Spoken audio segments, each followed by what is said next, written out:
টাকা এই পৃথিবীর প্রতিটা মানুষই রোজগার করে, কিন্তু যদি কথা বলা হয় ধনী হবার, তাহলে খুব কম মানুষই আছে যারা ধনী হতে পারে। কারণ এই পৃথিবীতে প্রত্যেকটি জিনিসের কিছু নিয়ম থাকে। একইভাবে টাকারও কিছু নিয়ম আছে, যা যদি কেউ জানতে পারে এবং সেগুলোকে ফলো করতে পারে, তাহলে তাকে ধনী হওয়া থেকে কেউ আটকাতে পারবে না। অন্যদিকে যদি কোনো মানুষ এই টাকার নিয়মগুলোকে না বুঝে জীবনে এগিয়ে যাবার চেষ্টা করে, তাহলে সে তার জীবনে যত চেষ্টাই করুক না কেন, সে কখনোই তার জীবনে ধনী হতে পারবে না। আর এই কারণেই আজকের এই ভিডিওতে আমি আপনাদের সেই 7টি মানি রুল সম্পর্কে কথা বলবো, যে রুলসগুলো পৃথিবীর প্রত্যেকটি ধনী মানুষ ফলো করে থাকে।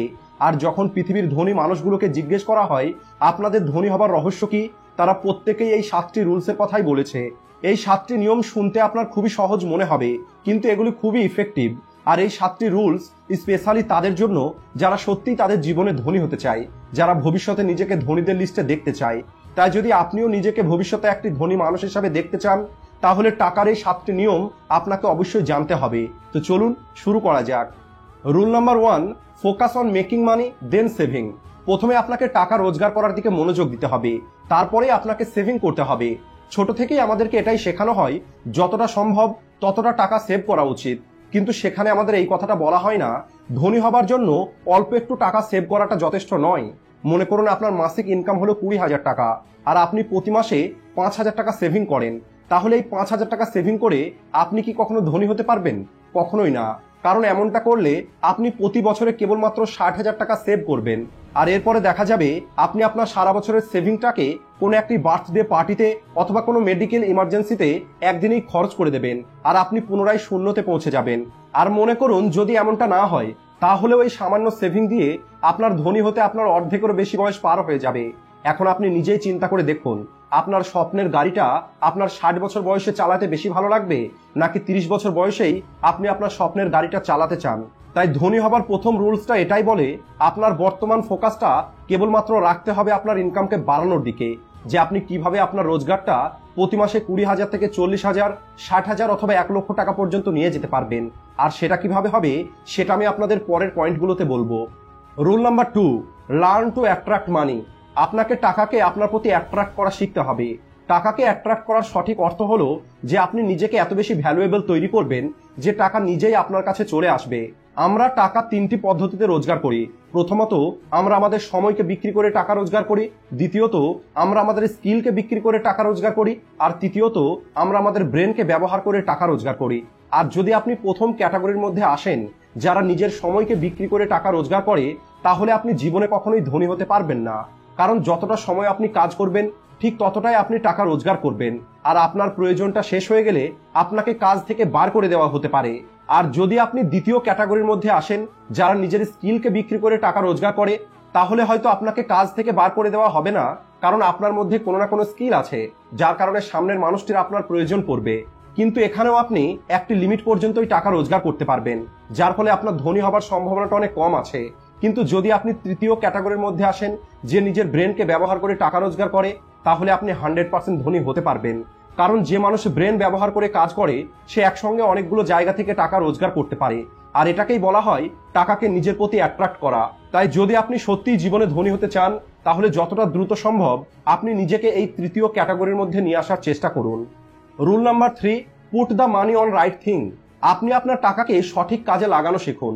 আপনি কি জানেন একটি ধনী মানুষ এবং একটি গরিব মানুষের মধ্যে সবথেকে বড় পার্থক্য কি? তাহলে বলি, একটি গরিব মানুষ কেবল টাকার জন্য কাজ করে, অন্যদিকে একটি ধনী মানুষের টাকা তাদের জন্য কাজ করে।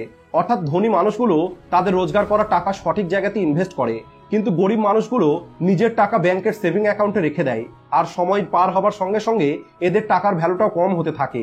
আর এদের ইনভেস্ট না করতে পারার সব থেকে বড় কারণ হলো এদের ইনভেস্ট সম্পর্কে সঠিক নলেজ নেই। তাই যদি আপনাকে ধনী হতে হয়, তাহলে আপনাকে ইনভেস্ট করাটা শিখতে হবে, আর আপনাকে আপনার অর্জিত টাকাকে সঠিক জায়গায় ইনভেস্ট করতে হবে, যাতে সেখান থেকে আপনি একটি ভালো রিটার্ন পান। Rule number 4, understand the energy of money. আপনাকে টাকার এনার্জিটা বুঝতে হবে। একবার ভেবে দেখুন, ওই দুটো মানুষের মধ্যে কত বেশি পার্থক্য থাকবে।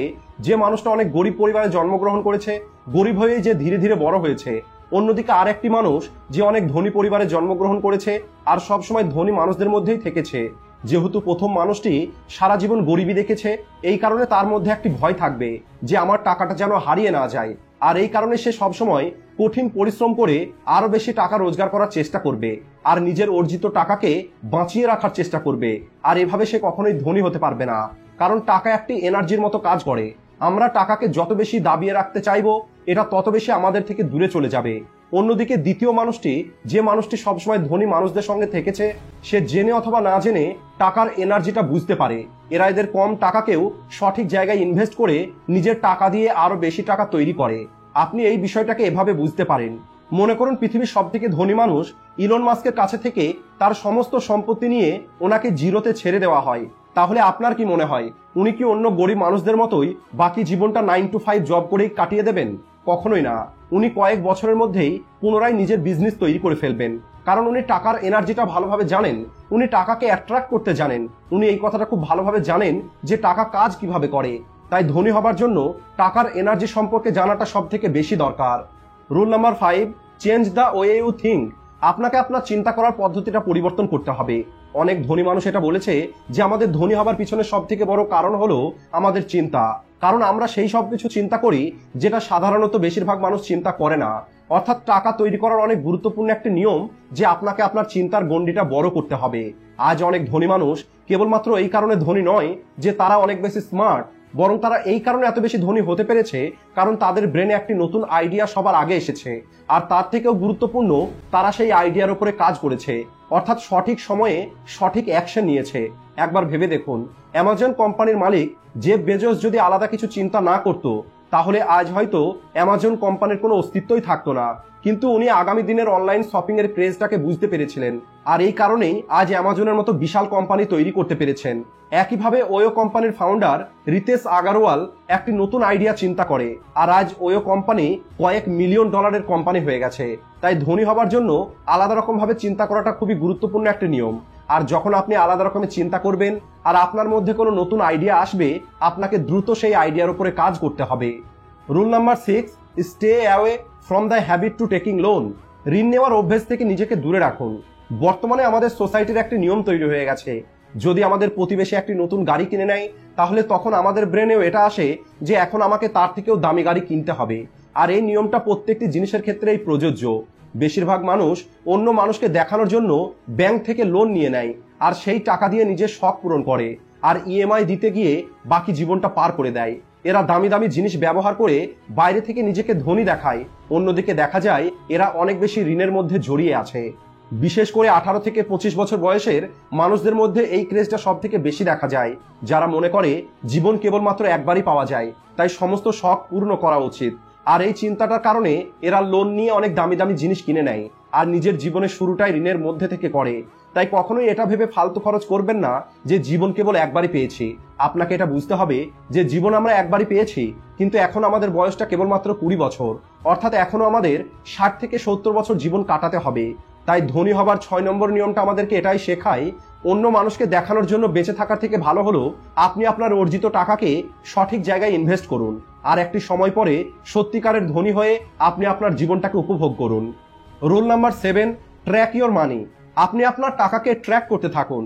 এটা হলো ধনী হবার খুবই গুরুত্বপূর্ণ একটা নিয়ম, কারণ বেশিরভাগ মানুষ ধনী তো হয়ে যায় কিন্তু তারা বেশি দিন পর্যন্ত ধনী হয়ে থাকতে পারে না, অর্থাৎ এরা খুব দ্রুত মিডল ক্লাস পর্যায়ে নেমে আসে। আর এর পিছনে সব থেকে বড় কারণ হলো এরা এদের টাকাকে ট্র্যাক করে না। আর যখন আপনি আপনার টাকাকে ট্র্যাক করবেন না, নিজের টাকার হিসাব রাখবেন না, তখন আপনার কাছে টাকা কম থাকলে আপনি কম টাকা খরচ করবেন, কিন্তু যখন আপনার কাছে বেশি টাকা চলে আসবে তখন আপনি আপনার খরচটাকেও বাড়িয়ে দেবেন।